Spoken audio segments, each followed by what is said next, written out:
Hello and welcome to today's webinar called How to Meter and Monitor Ambient Loop Heat Networks.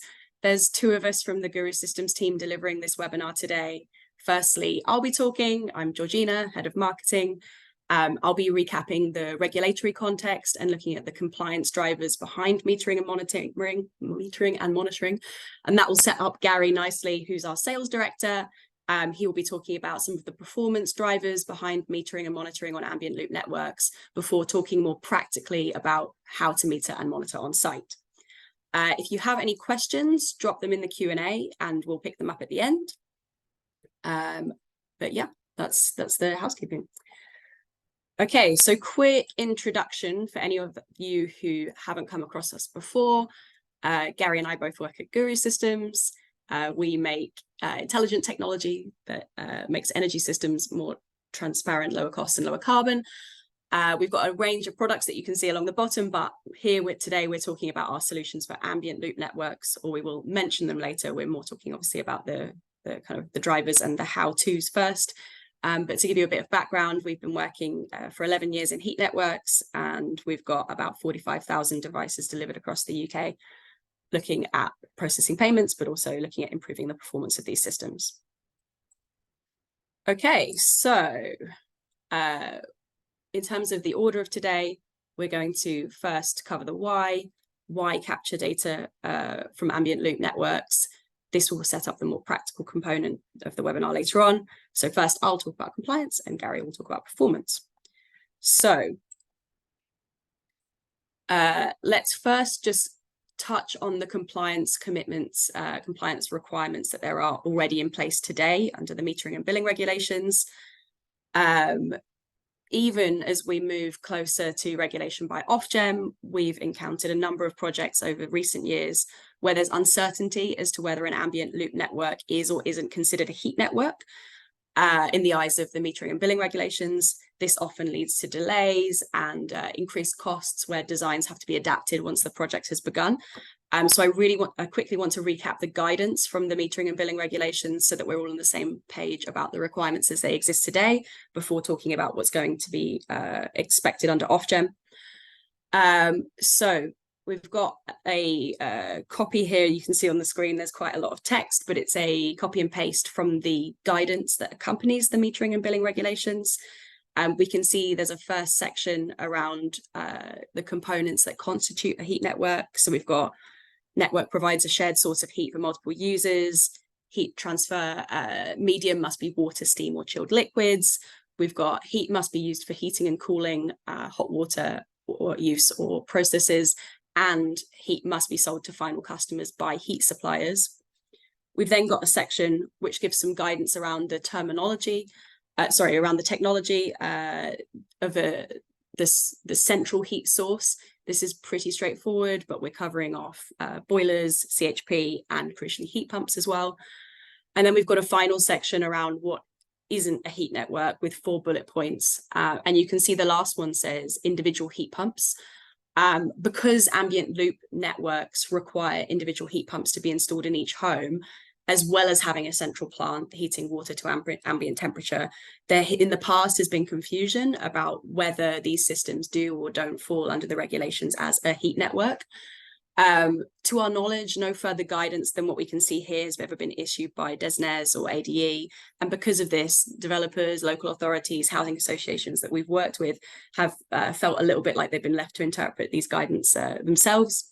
But as we've just outlined, the confusion around whether ambient loop networks are covered relates to the fact that often that because of this in-home heat pump. And a crucial point to note here is that in an ambient loop network, there is still a central source of heat. Yes, the plant room doesn't heat hot water to the same temperatures on a fourth generation network, but they do provide a shared source of heat for multiple users. And while the ambient heat is upgraded within the dwelling, there is a single supplier of heat to all of those dwellings. So the key takeaway here is that no new heat energy is produced in the dwelling, only temperature is upgraded. And given that, widely understood that this type of network, that ambient loop networks are covered by the heat network metering and billing regulations. So there is already a compliance driver today, 2023, as to why monitor these networks. you're going to need to do them obviously to meet those requirements. But I do want to talk about what's coming next in terms of the landscape as we move closer to Ofgem. So my next slide is talking about that. So yes, as we move closer to regulation by Ofgem, it's clear that while ambient loops need to be metered so that customers can be billed in line with the requirements that we've just discussed, changes coming from 2025 will add an extra, let's say, an extra layer to the metering story.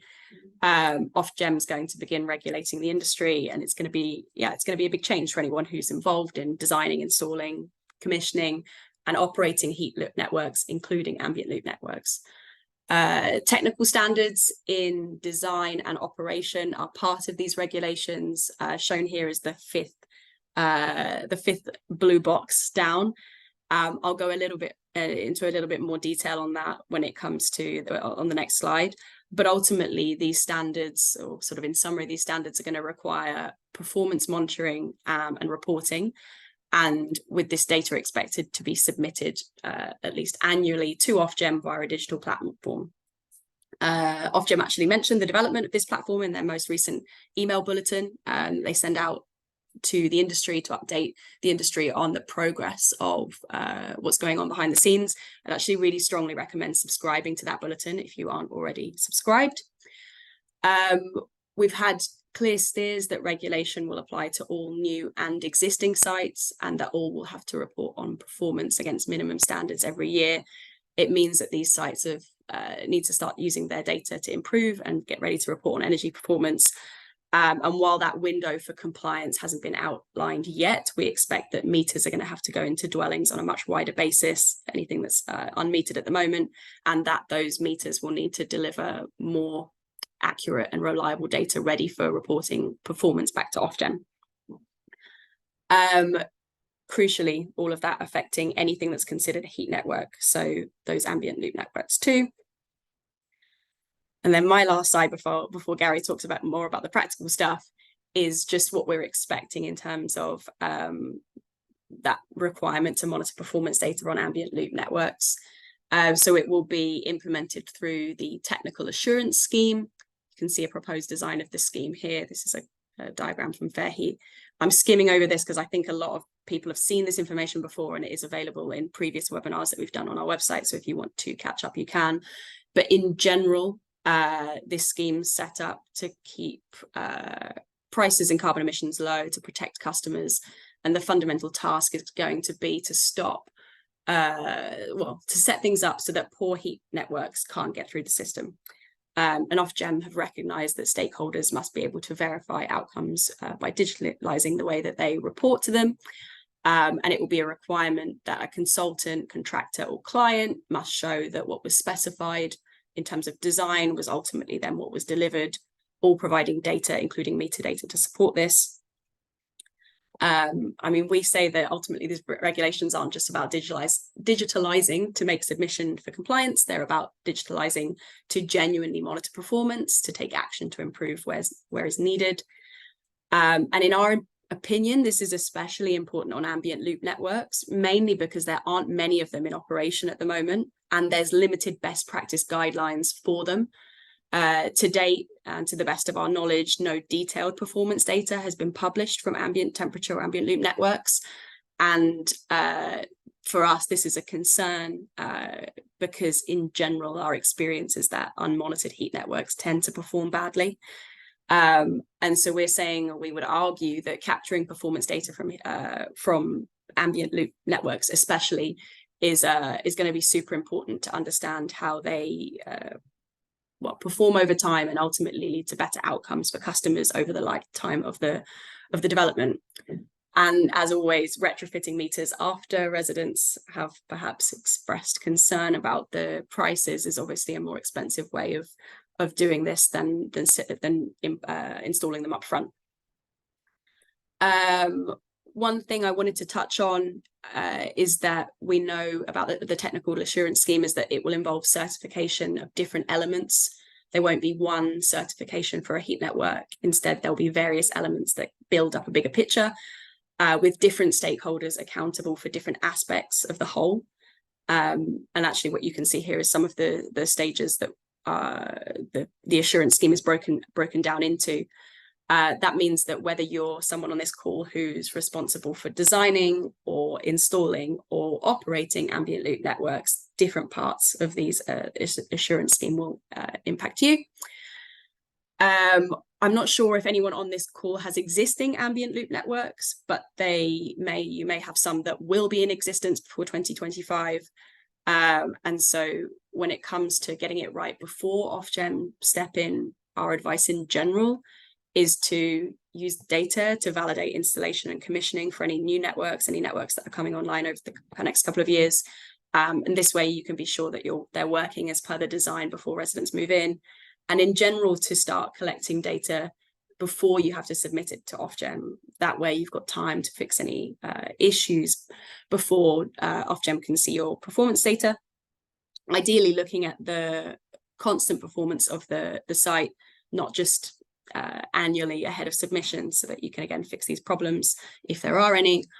And obviously it gives oversight as to what's working well. Okay, so we've covered off the compliance drivers around what's in place today in terms of the metering and billing regulations and what we expect is coming from Ofgem.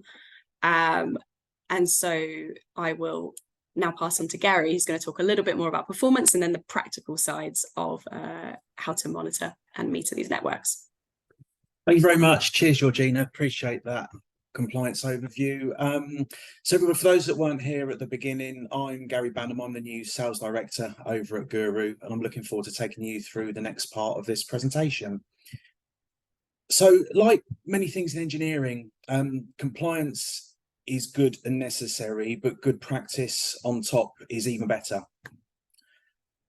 The first driver, which is perhaps the most obvious but often overlooked, and it's relevant actually for all heat network types, is that monitoring the system and using data to spot problems and inefficiencies reduces the cost of the building's maintenance, because it allows building managers to spot areas of concern early, schedule plan maintenance, and that then minimizes disruptive and expensive reactive call-outs. With ambient loops, they're relatively new and they need more precise operating conditions to work well. And there's a higher risk that the complex design criteria may not be met. So an early warning mechanism, particularly on ambient loops, is essential in our opinion. And also this ensures that we're capturing the performance of both the central plant and the dwelling level equipment, as they're designed to work now so closely together. Much smaller system issues create much larger problems to the building and then stakeholders involved. Next slide, please. Thank you. The second of our non-compliance related drivers, it's the risk of higher resident bills and poor customer satisfaction. And that's often a key KPI for energy suppliers. So in our opinion, whether it's a legal requirement to meter or not, our experience of hundreds of heat networks across the UK, across many, many years, has shown unmonitored systems underperform, full stop. Poorly performing systems, again, cost more to run, and these costs inherently get pushed back onto the residents. Conversely, networks that capture and act on performance data, importantly act on the data, keep operational costs low, and it protects the residents from these unnecessary cost increases and the associated disruption. Also, what we know, that networks that have been well designed and properly commissioned before residents move in, if left unmonitored, they can, and unfortunately we do see frequently, they drift with performance reducing over time. So again, it's another compelling case for monitoring your system, even on a good, well-installed system. Today, there's no detailed performance data from an ambient loop network that's been published. However, it's clear to see the impact of inefficient heat pumps on customer bills through modelling. So you'll see a couple of charts on the screen here now. So I'm going to start and focus with the one on the left. And that chart shows the cost of electricity to power a heat pump generating 9,600 kilowatt hours of heat per year at different seasonal performance factors, SPFs for short. We've got a brief explainer on SPFs coming up on the next slide, but for now, in relation to this slide, what you need to know is that it measures heat pump efficiency in actual operation, opposed to the high-level claimed outputs, you know, from design stage or earlier on, or manufacturers. So to show our working out, 9,600 kilowatt hours is taken from Ofgem's middle scenario for heat consumption from a gas boiler, but with around 20% heat loss from this hypothetical boiler factored into the calculation. We've also used energy prices from this year, although these are going to need updating, modifying as tariff levels change. But either way, regardless of what heat consumption you use, you're going to see the same sort of curve, but the price in pounds may just vary slightly. So again, looking at this graph, what you're going to see here is that heat pumps with a lower SPF, seasonal performance factor, they require a lot more electricity to meet the heat demand than heat pumps that are more efficient. So while manufacturers may make various claims about expected efficiencies on their heat pumps, it's also really important to hold these claims to account. As on the ground, in the field installed equipment, heat pumps can work much less efficiently than you expect them to do when, you know, design concept, design and installation goes through. So with that in mind, for context, moving across to the chart on the right-hand side, this shows the performance of a variety of heat pumps installed in different homes across the UK. And this data is from the Energy Saving Trust study, which looked at the efficiency of heat pumps. Phase one, which is shown on that chart in yellow, is the efficiency of each heat pump, that was recorded. In phase two, a number of interventions were taken following analysis of the performance data that was captured from each heat pump. And after these interventions had been completed, the efficiency was recorded again, which you can then see in the sort of reddish coral colour there as well. So what we can do, we can spend a lot more time looking into this study, and we can direct you to the source data. But I think what's important here is that the typical performance of a heat pump is much lower than the efficiency levels that you commonly see quoted by manufacturers. Often a manufacturer may quote 3.5 or more, but here we can see the performance in the data set here is much closer to 2. And this can improve by data-led interventions. But the point we want to make here, like all heating systems, heat pumps can fail to deliver on their promise due to errors in product selection, design, commissioning, and operation. So again, it circles back to the importance of capturing the performance data of the installation. Next slide, please.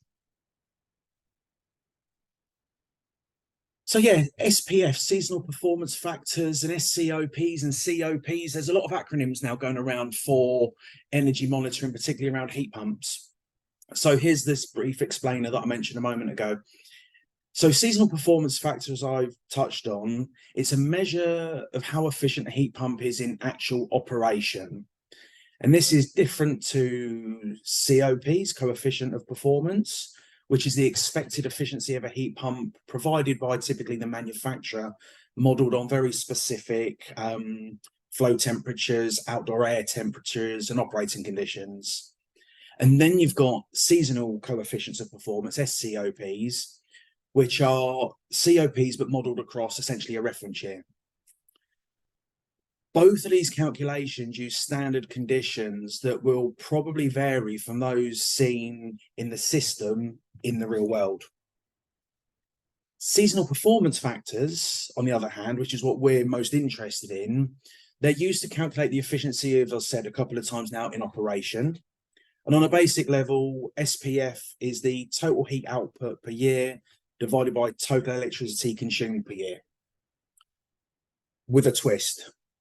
For SPF to reflect the experience of the resident's heat pump, any electricity used in the immersion coil for hot water needs to be accounted for in this calculation. And that's really important because with honourable intent, heat pumps are still a relatively new technology. Engineering typically oversize or adds caution. And again, what we're seeing through experience at Guru and previous roles are often top-up immersions are being used, wrongly so, for the heating source. So again, that can impact the seasonal performance factor really quite heavily. So this is why a Modbus connection to the heat pump is necessary. With a Modbus connection, it's possible to know from the heat pump itself how much electricity is being used to generate hot water via this immersion coil. If we only had data from the heat meter and electricity meter, then the SPF figure would be distorted by any electricity that had been used to meet that hot water demand, and it wouldn't be then showing a true representation of the electricity needed to solely upgrade the heat arriving at the heat pump. Next slide, please. So we've looked at compliance, we've looked at some good and best practices, touched on efficiencies and the issues that may arise with poorly performing systems. But for the benefit of clarity, here's just a little information on the difference between fourth generation heat networks, which many people are familiar with, and ambient loop heat networks, which are less common but becoming much more popular. Most heat networks in the UK, they'll have a very obvious heat generator, like large commercial gas boilers, maybe with complementary CHP, combined heat and power plant, within the building, plant room, or an energy centre somewhere on the site. Hot water's then pumped around the network to each dwelling, and each dwelling will typically have a heat interface unit within it, and that then transfers the energy from the water arriving from the network to the heating or domestic hot water within the home. So for fourth generation heat networks, this is usually around the 55 to 60 degrees C mark, and this allows for heat losses across the plate heat exchanger within the heat interface unit. With more energy efficient technologies becoming available for all heat network types, in fact, you're going to see more central plant moving across to ground source, air source heat pumps. And this is going to be installed, on fourth gen networks as well already, and on ambient loop systems. And a lot of this is because now the technology is able to produce much higher flow temperatures, which was and still is in some cases a limiting factor of large heat pump outputs. Next slide, please. So ambient temperature heat networks, they work slightly differently to a fourth generation heat network. They can use the network as a heat source or a heat sink, depending on the demand for heating or cooling. The system itself is actually much of a two-stage design. So firstly, you've got a central solution to heat water to around 15 or 30 degrees. And this could come from a variety of sources of low-grade heat. However, right now we are seeing a lean towards air source heat pumps, particularly. Secondly, and again, as Georgina mentioned earlier, there are individual heat pumps in each dwelling. So you've got a centralized heat generator as well as individual heat pumps in each dwelling, and they make use of the thermal energy coming from the central plant. So when the system is running in heating mode, the heat pump in the dwelling tops up this heat to a usable temperature for space heating or domestic hot water. When the network's being used as a heat sink, so it's in cooling mode, the flow temperature from the central plant, it stays the same. It's still around 15 to 30 odd degrees C. But the thing that changes is what's happening inside the dwelling level heat pump. The heat pump changes direction and it extracts thermal energy from the dwelling, returning the hotter water back to the network. So whether the network is providing heating or cooling, the flow temperature delivered at the dwelling will always be the same. Next slide, please.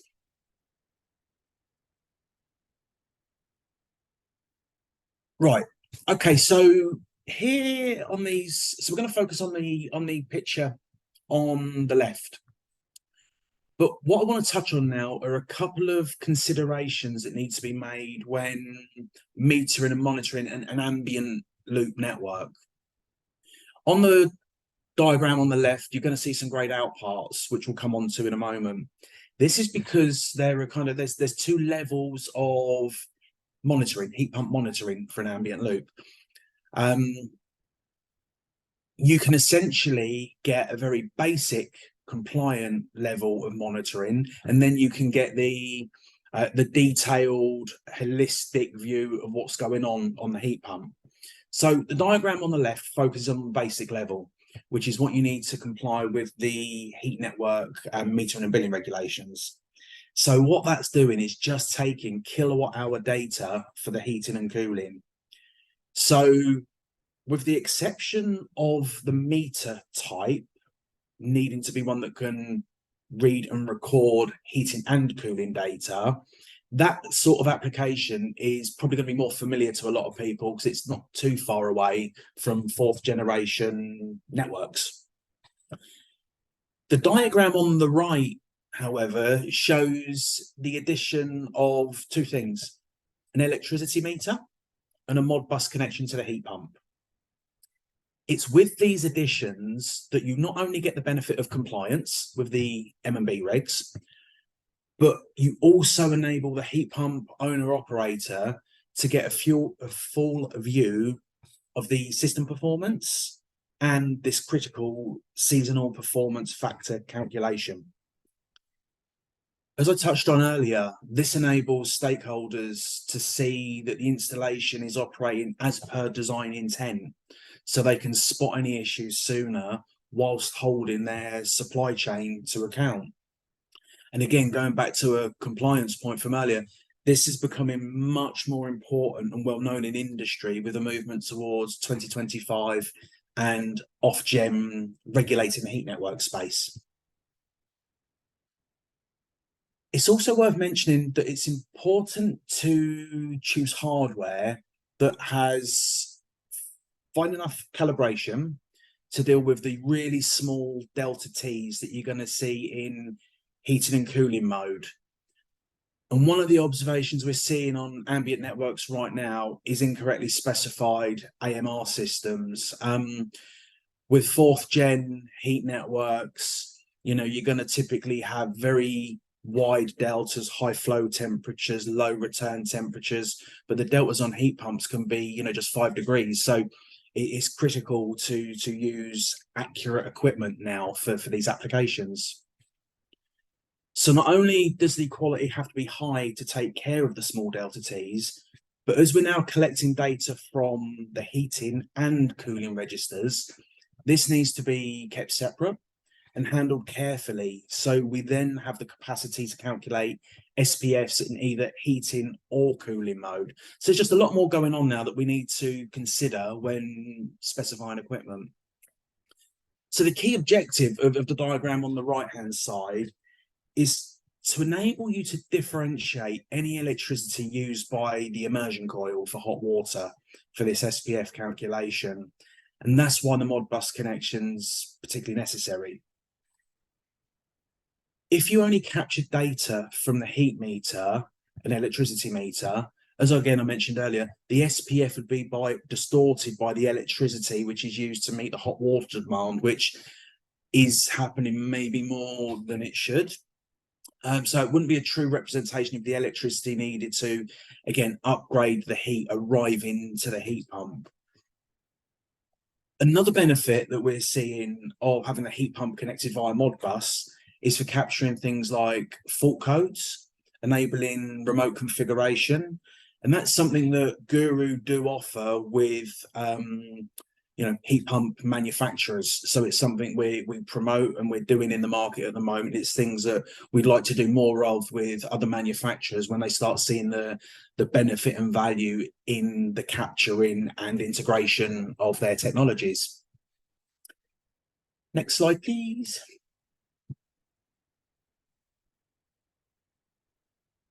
Super. So you would have seen Guru hardware pictures on the last slide. I mentioned the importance of installing a meter reader that can capture data from the two registers and keep that data separate. Both our Guru Hub 2 and Guru Hub 3 core hardware can do exactly that. So as a result, we're ready to monitor ambient loop networks, and we're currently working on 20-ish, I think, ambient schemes. And a few of those schemes are actually in operation or in commissioning phase. So we're really quite early on with the monitoring and data collection for ambient loop networks. So we're running to the end, but briefly before we get to any questions, I just want to cover how Guru can help in relation to ambient loops and general metering across all heat networks. So we can accurately monitor consumption for both heating and cooling. And I think when you're looking to understand who can help, ensuring that people have got ambient loop experience for me is really important. Our technology captures consumption data from ambient loop networks in line with the M&B regulations and expected future regulation requirement by Ofgem. So unlike most providers, we can accurately capture consumption data in heating and cooling mode, and we're compatible with a wide range of meters, and we've got approved meter lists and partners that we can support with. You can do that across pay-as-you-go or credit billing systems whilst minimizing debt risk. So our Hub 2 or the screen-free Hub Core 3 can manage or monitor multiple utility accounts, and we can control supply. So we can minimize debt risk by remotely switching customers between credit and prepayment, but we can also extend friendly or emergency credit where needed as well. So all the benefits you may have enjoyed with Guru on 4th gen networks, we can do that on ambient networks too. The accompanying software enables this data to be accessed online or sent to any chosen metering and billing provider, again, via GDPR compliant secure file transfer.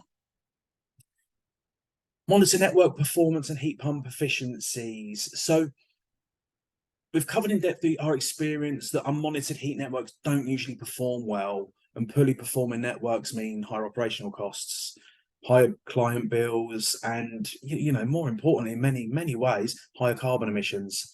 So this is just as true for ambient loop networks. Guru can capture performance data from the entire network every 5 minutes, ready for analysis via our analytics platform, which I'm sure some people are aware of, Guru Pinpoint. The performance monitoring also enables the calculation of efficiencies, seasonal performance factors, of any heat pump installed in the dwellings. And this is going to be required for when Ofgem come in and performance data is required annually. So that's a really, the capturing of performance and the monitoring is going to be a real key thing for Ofgem's technical requirements. And again, as I mentioned earlier, we can configure heat pumps remotely for improved performance. So we can be integrated with heat pumps via Modbus, giving operators the ability to remotely configure heat pumps whilst in operation, as well as the ability to capture the more detailed performance data that I keep referring to. Capturing data from the heat pump itself is fundamental to understanding true heat pump efficiencies. And as we touched on in the previous slides. So for me, that's everything. So there's a lot there. So I'm hoping there's some questions. If I'm hoping if there's questions that I can't answer, we can come back to you. So yeah, with that, I'll say thank you all very much and pass back to Georgina for questions and wrapping up. Thank you. Thanks, Gary. We have got a few questions in already, and I'm actually going to skip back to the slide with the diagram because the first three relate to that. So let me just do that. Not going to lie, Gary, most of these questions are for you, so unmute and get ready. The I'll first try. question is from Nathan Barrington, and actually, Nathan, I've seen you've asked a few, so we'll try and get through all of those. This first question is regarding the Modbus connection. It says, can the heat pumps not provide this data directly online without needing to put this through a Modbus connection to another system? We have seen this with HP's, I think, exhaust air heat pumps. Have you got any comments on that one, Gary?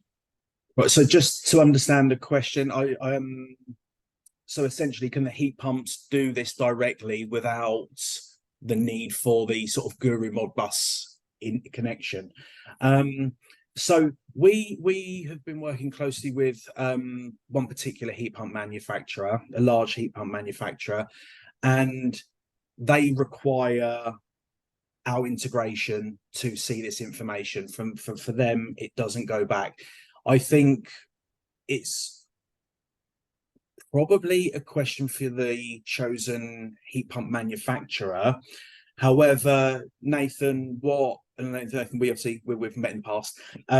What I'm happy to do is we can have a catch up about who might be your preferred heat pump partner, and then we can see what integrations they've got and what they can do and whether we are required or not for them to take the information out. So I'm happy to arrange a follow-up to go through that.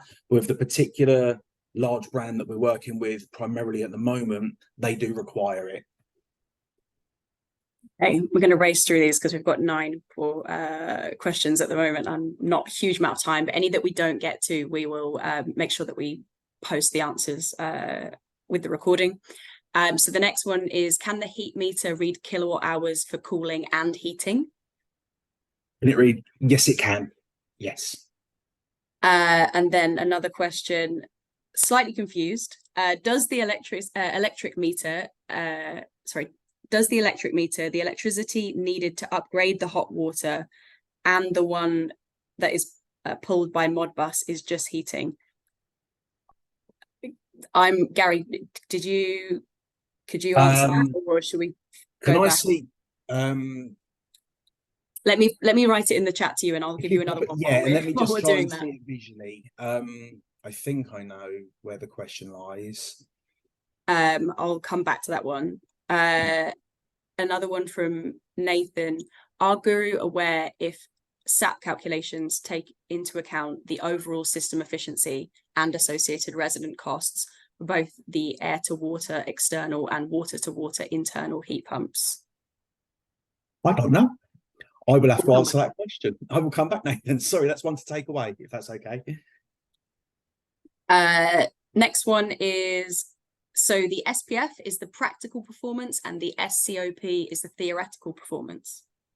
Yes, exactly that. Exactly that. So we are relying on, for the SPF, which is the in practice, in use, it's a retrospective calculation where your COPs and SCOPs are front-end figures that heat pump manufacturers will give to promote their technology at the early design stages. So we are real world after consumption. They are during design theoretical calculations. And next question, when in cooling mode, this is also from Nathan, when in cooling mode, does this credit the customer's account for adding heat to the loop? When in cooling mode, does it credit? I think I know the answer, but because it's being recorded, Nathan, I'm going to come back to you. Sorry, Nathan. I think we're going to have a follow-up, but for the benefit of doubt, I'll come back to you. What heat meter manufacturer do you use for heating and cooling? We're seeing great success with the Axioma range of meters. It's the one on the ambient loop schemes that we're working on. I think it's the E4 meter, and that's the one at the moment that we're using. And when we're asked to supply, because we are able to supply the meters, that's the meter that we're supplying out to our sites. And configure heat pumps. What do you mean by this? Setting changes? Yeah, so we have the ability to, again, dependent on what the capabilities are of the heat pump, exactly that. If somebody is authorized to access and control that heat pump, there are thresholds within that heat pump that can be modified remotely through the system. So yeah, exactly that. Somewhere in between doing a little or a lot, depending on what capabilities are in the heat pump themselves. And the last question that I think, well, that we can answer live, apart from the other ones we're going to go back to, where is the meter data stored? So that will be stored in the cloud secure, much like it is now for any traditional metering and billing. So yeah, for the data, for the information storage, it will be secure in line with what we've been doing for the last 10 years. And as long as everybody's being GDPR compliant, what most people do. Okay. I think we've answered all of the questions that are in the Q&A, apart from two, Nathan, which it seems like Gary's going to come back to you. I've written a reply to the person who answered the question about electricity meters, and to give us a bit more detail about that. If you're able to do that now, we'll try and answer it in the next minute. If not, we'll come back to you via email. One final one, Gary, that's just come in. If remote access to the site is lost, do you miss out on those readings? No, you don't. It's all captured, and when you come back online, then the information is just backfed, so you don't lose anything from loss of connection. Okay, all of those questions for you then, Gary. Sorry about that. No, thank you. Sorry for the ones I couldn't answer, everybody, and yeah, we'll come back with follow-ups and comprehensive answers where we can. So yeah, thank you. Great. I'll send a oh, hang on. Just before we go, we've had a reply on the electricity meter question. Is the Modbus connection, hang on, let me just read it before I phrase it to you, Gary, rather than just reading live. The Modbus connection, is it for reading electricity for upgrading the heating? And then the second electrical meter is for the water. Does that make it any clearer, or should we follow up? You know, if I can follow up on that, because I think I know where the question, but it just needs probably a little bit more thought and response to that, if that's okay. Okay, I tried to get that in. Yeah, no, thank you. No, okay. I'll happy to come back. Thanks everyone for attending today and for your questions. There's been quite a lot. If you have any that you want answered afterwards, please do just drop an email into sales@gurusystems.com and we'll get back to you. I'll send a copy of this recording out to everyone as well, so that you can recap if you need to. But yeah, thank you for today, and we'll see you next time. Thanks everybody. Cheers. Thank you. Take care. Thanks.